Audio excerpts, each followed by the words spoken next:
1883년 1월 제물포항이 열리면서 어제의 세상과는 많이 달라졌습니다. 인천을 덮친 개항이라는 파도는 세계 각국의 물건과 문화를 거침없이 쏟아냈고 처음 보는 것들을 쉼없이 쌓아갔습니다. 철도, 호텔, 그리고 음식까지. 개항 이후의 인천은 낯선 근대 문물을 온몸으로 받아내며 외세 수탈을 견뎌야 했던 혼란의 도시였습니다. 인천은 우리나라 근대 역사의 중심에 서 있습니다.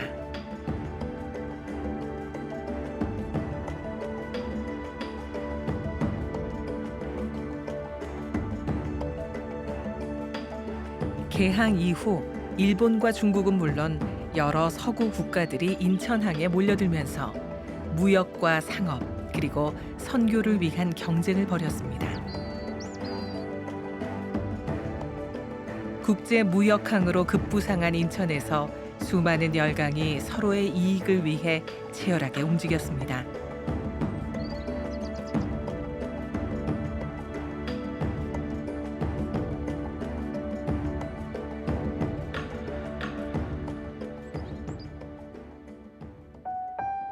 신흥도시로 일자리를 찾아 이주하는 사람들이 늘어나면서 인천은 상업도시로 거듭났습니다.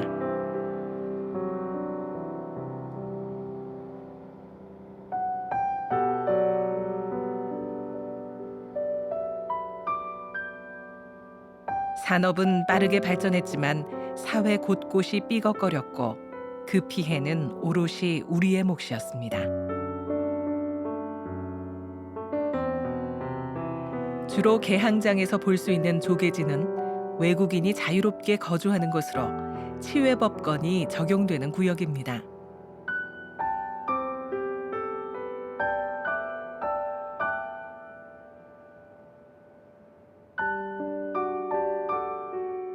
(1883년 9월 30일) 일본 조계가 생긴 이후 다음해 4월에는 청국 조계가 생겼습니다.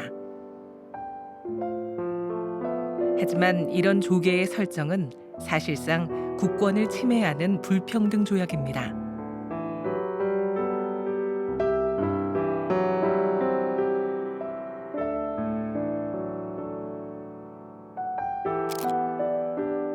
조계지 내에서는 외국인이 어떤 불법 행위를 하더라도 조선의 재판권에 따르지 않을 수 있었습니다.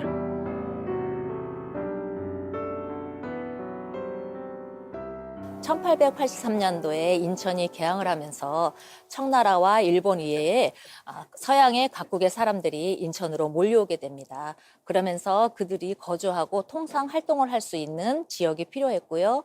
또 인천은 육로, 해로의 수송망이 좋아서 서양에서 들어오는 물품들이 서울로 가는 길목이기 때문에 바로 인천에 조계지가 설정이 되었습니다.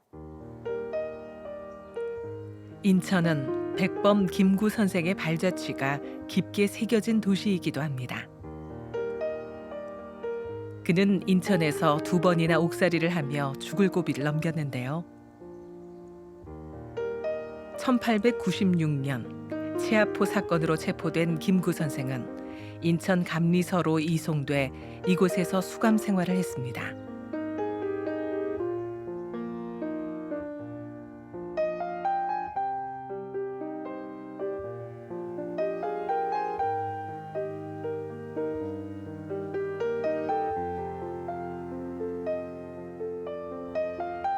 당시 그의 어머니인 광락원 여사는 인근 물상객주 집에서 허드렛 일을 하며 아들의 옥바라지를 했습니다.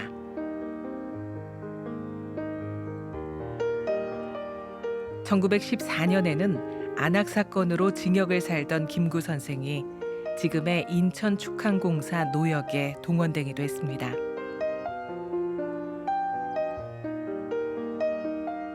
이 사건들로 인해 김구 선생의 삶은 더 단단해졌고 대한민국 임시정부를 이끌어갈 원동력을 다졌습니다.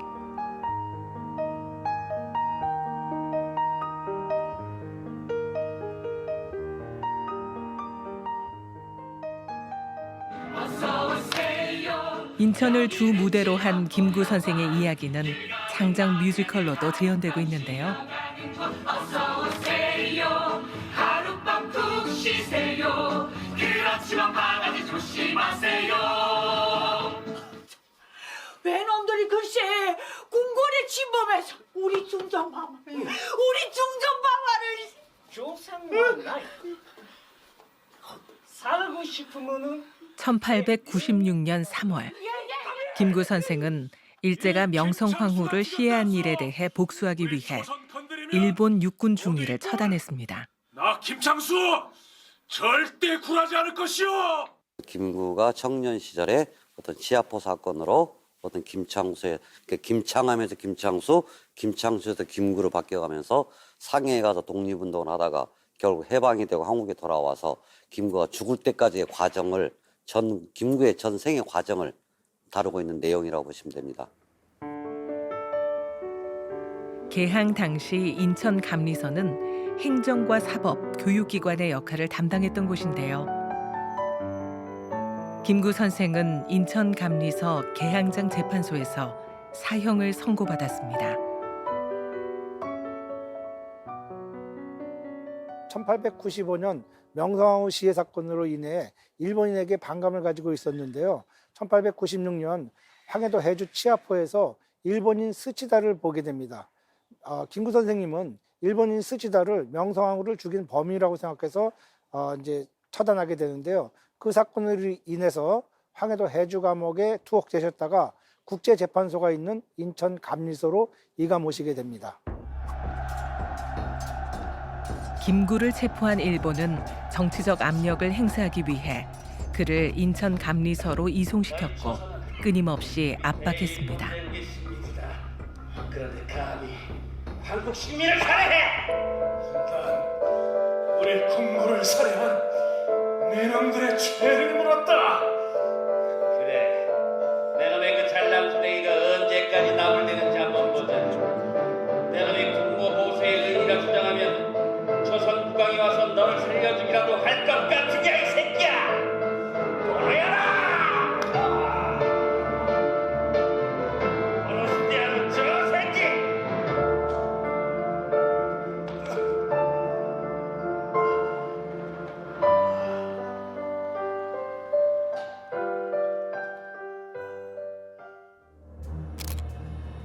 독립운동을 향한 김구 선생의 의지는 더 굳건해졌고 그로 인한 노역도 감수해냈습니다.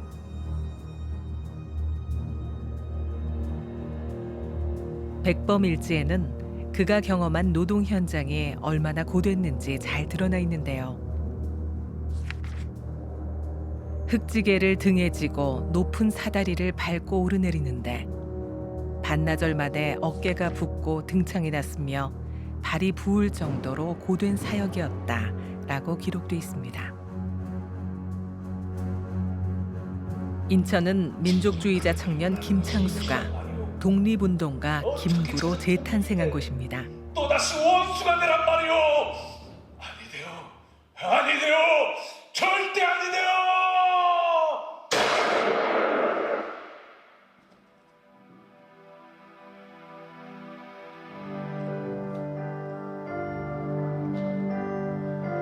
눈 내린 들판을 걸어갈 때에 모른지 발걸음을 어지럽히지 마라. 오늘 걷는 나의 발걸음은 반드시 뒷사람의 이정표가 되리니. 함께 갑시다. 우리의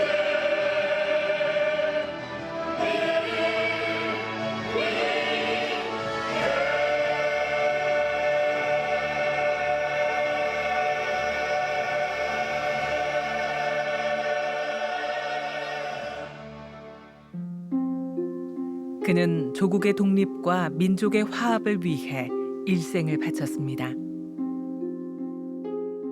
인천은 백범 김구 선생님에게 청년 김창수에서 백범 김구로 다시 태어나게 할 수 있었던 그런 지역이라고 볼 수 있는데요. 탈옥하셔서 인천을 떠나셨지만은 그래도 인천이 본인에게는 사상적인 전환을 가져왔던 곳이라고 이렇게 이야기할 수 있고요. 1945년 광복이 되면서 인천의 이 축항을 바라보시면서 이 축항에는 나의 피와 땀이 서려 있다라는 말씀을 하실 정도로 인천은 백범 김구 선생님에게는 가장 뜻깊은 곳이라고 할 수 있겠습니다. 인천의 역사는 민족 순환의 역사와 같은 길을 걷고 있습니다. 영종지는 1875년 일본 군함 운요호가 강화도를 침범해 조선 수군과 전투를 벌인 사건, 운요호 사건이 벌어진 곳인데요. 이 전투로 30여 명의 우리 수군이 전사했습니다. 하지만 일본은 이 사건을 트집잡아 조선에 군대를 보냈고 우리 정부를 무력으로 압박해 강화도 조약을 맺었습니다.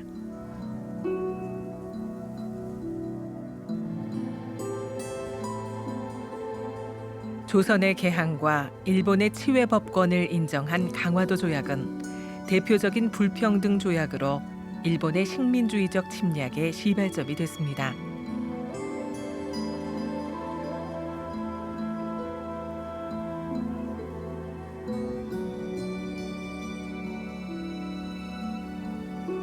조선이 일본과 강화도 조약을 체결하자 미국도 조선과의 수교를 서둘렀습니다.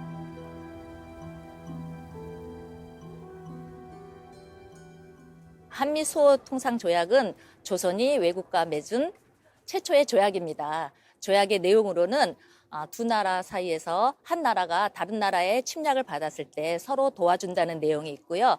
그다음에 미국에서 들어오는 물건에 관세를 매길 수 있다라는 내용도 있고, 그다음에 치외 복권을 인정한다는 내용이 있고, 조선이 다른 나라와 수교를 맺을 때 미국보다 더 좋은 여건이 되면은 그것도 그 권리도 미국이 가질 수 있다라는 최애국 조항이 있습니다. 1882년 제물포에서 조미수호 통상조약이 진행됐는데 이는 서양 국가와 맺은 최초의 조약이었습니다. 하지만 이 역시 강화도 조약과 마찬가지로 치외법권이 인정된 불평등 조약이었습니다.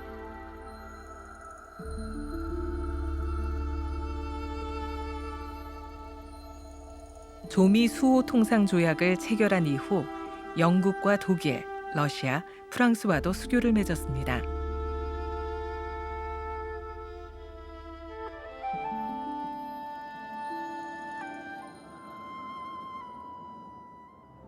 개항기의 흔적은 인천 곳곳에 남아 있습니다.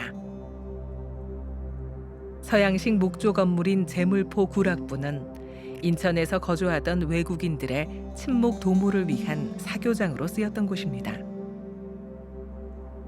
대불 호텔은 1888년에 세워진 최초의 서양식 호텔인데요. 외형은 물론 서비스도 완벽한 서양식으로 제공했습니다.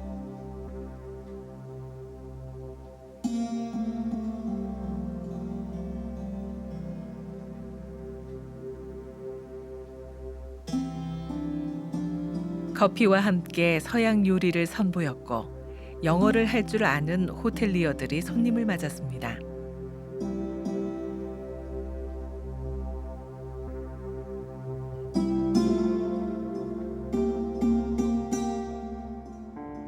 인천 개항박물관도 근대 문화유산인데요.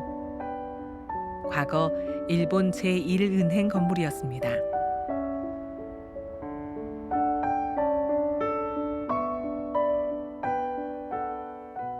인천항을 통해 처음 접하게 된 문물들은 개항박물관 내부에서 살펴볼 수 있습니다.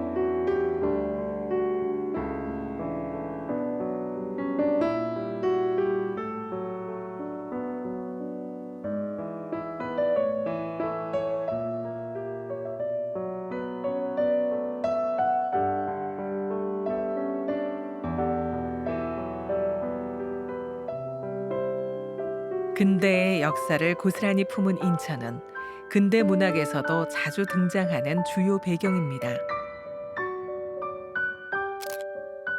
월미도에 위치한 용궁각은 일제시대에 이어 해방 후에도 고급 요정으로 사용됐던 곳입니다.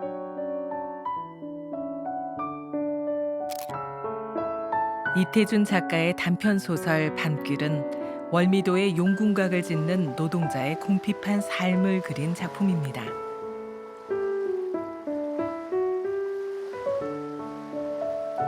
월미도를 포함한 계양장 일대는 가진 자와 가지지 못한 자가 얽혀 사는 곳이었고 그 빈부의 대조는 하층민의 힘든 삶을 더 두드러지게 만들었습니다. 일본 자본이 만들어낸 환락의 공간입니다. 거기서 자신들이 사치를 누리는 거죠. 먹고 마시고 놀고 할 수 있는. 그게 집약되어 있는 곳이 용궁각입니다. 인천항을 통해 쏟아져 들어오는 세계 여러 나라의 물건들. 그 물건들을 하역하고 창고에 보관하는 일은 중요했을 뿐만 아니라 점점 발전해 나갔습니다. 급기야 하역에 종사하는 인원만 10,000여 명이 넘었고 임금을 받는 날이면 주변 시장은 물론 상가와 술집이 들썩거렸다고 합니다.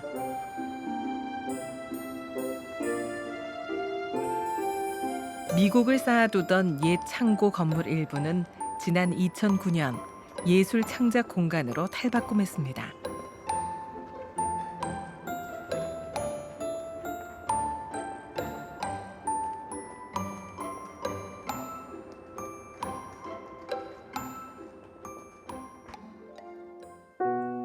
인천의 당시 사회상은 소설 인간 문제에서도 잘 드러나 있는데요.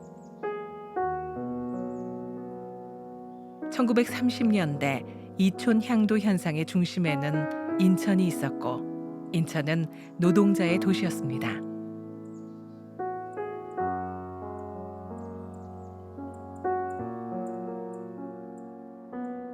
인간 문제를 집필한 강경애 작가는 노동자들의 궁핍했던 삶과 아픈 현실을 사실적으로 묘사했습니다.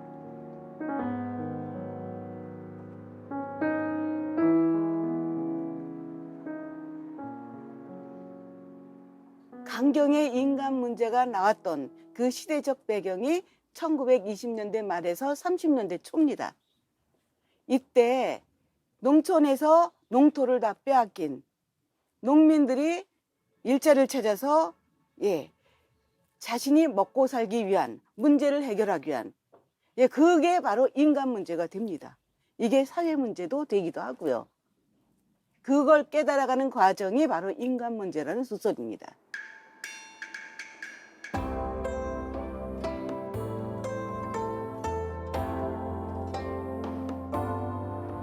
지금의 차이나타운은 과거 천국 조개지였던 곳입니다. 천국 사람들이 모여 살았던 이곳은 그들만의 독특한 문화를 형성했는데 지금까지도 그 역사와 음식 문화가 이어지고 있습니다.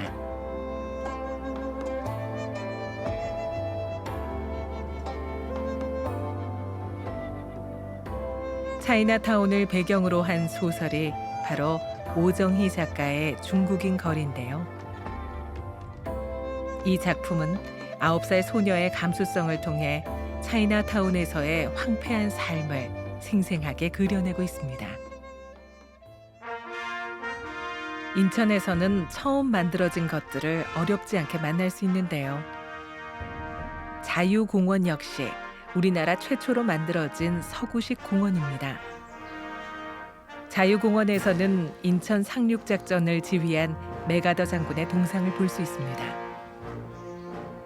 정의에는 국경이 없고 투쟁에는 산도 물도 거침이 없다는 문구로 시작하는 동상 걸림문이 인상적인데요. 한반도의 평화를 지키기 위해 희생한 사람들의 넋을 기려봅니다.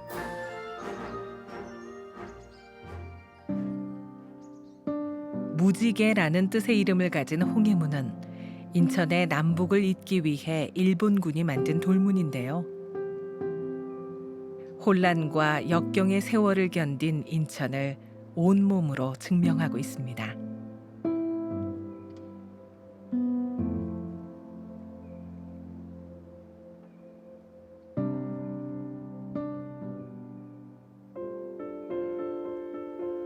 월미공원은 무려 50년 동안 출입이 제한되다가 지난 2001년 시민들에게 개방됐습니다. 세계 각국의 문화가 혼재돼 있는 이 도시에 한국 전통 정원이 자리하고 있는데요.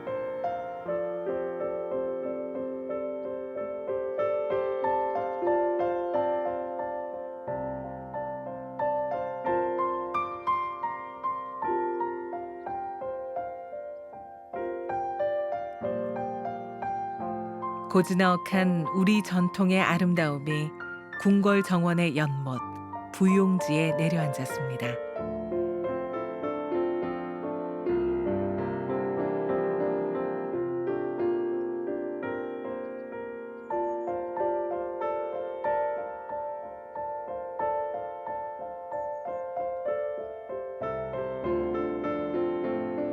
선비들의 별장인 별서 정원에서는 소세원 제월당 터를 볼 수 있는데요.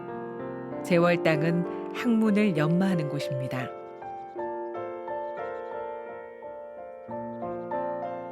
궁궐과 양반, 민가에서 꾸몄던 공원 양식을 그대로 옮겨놓은 이곳에서 우리 것에 대한 긍지와 자부심을 느껴봅니다.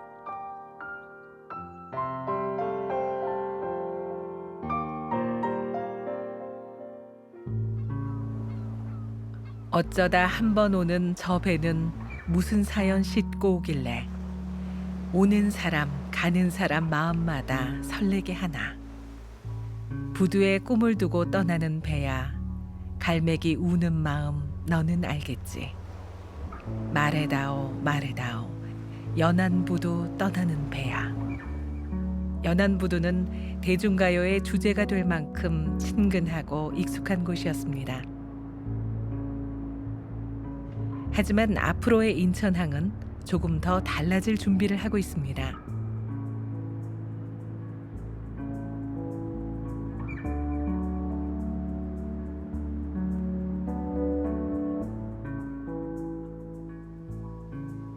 새로운 물류 흐름을 만들며 여객 항로와 해양 관광의 중심항이 되기 위해 부지런히 나아가는 중입니다.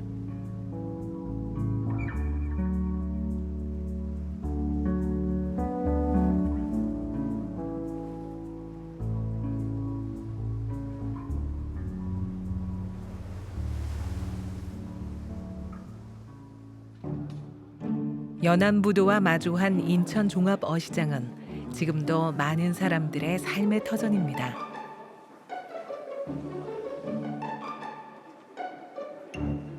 황해안 인근 연안에서 어민들이 직접 포획한 싱싱한 수산물을 볼 수 있는 곳이기도 한데요.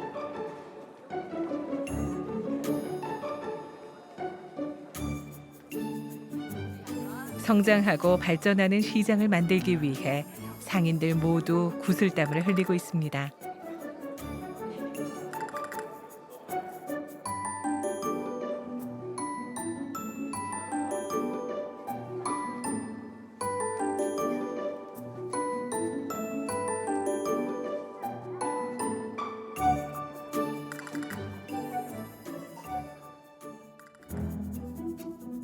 서해와 한강을 잇는 경인 아라뱃길은 우리 민족의 멋과 얼, 정서와 문화가 흐르는 뱃길입니다.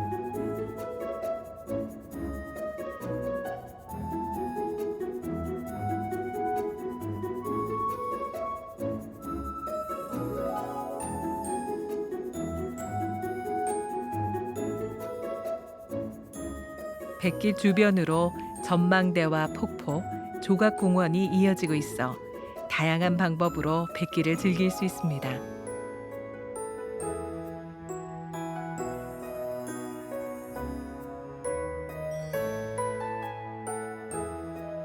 마시안 해변에서 마주한 짙은 갯벌과 일몰은 인천이 삼켜야 했던 설움과 한숨을 이제야 내뱉는 듯 황홀한 풍경입니다.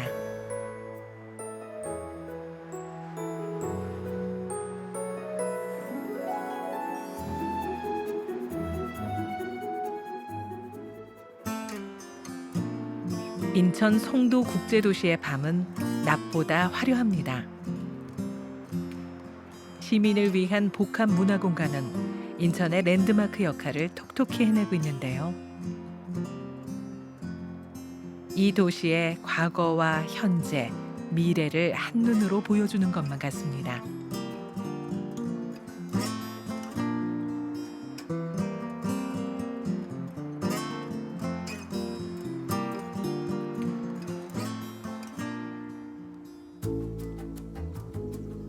백범 김구 선생은 인천을 의미심장한 역사지대라고 말했습니다. 독립운동의 발자취가 선명하고 민족 순환의 기록을 남긴 도시.